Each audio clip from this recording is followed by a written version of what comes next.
Nung tayo ay bata pa, gusto agad natin tumanda para makapagtrabaho at kumita ng pera.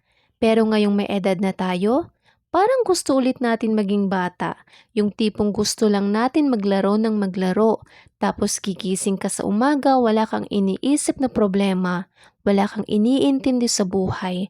Wala kang iniisip na bayarin, panahon na hindi ka pa depress at stress. Ang buong akala kasi natin nung bata pa tayo kapag may work ka na, akala natin lagi kang may pera. Hindi pa natin naiisip noon na ganito pala talaga kahirap ang buhay. Hindi pala ganun kadali. Ang daming bayarin at gastusin at problema. Kaya naman ngayong na-experience na natin ang hirap ng buhay, pag sinasabi sa atin ng mga anak natin na gusto nilang lumaki agad at magkapera, dapat natin ipaliwanag na hindi ganun kadali ang buhay porke may pera ka na wala kang panggagastusan. Ang dami kayong bayarin.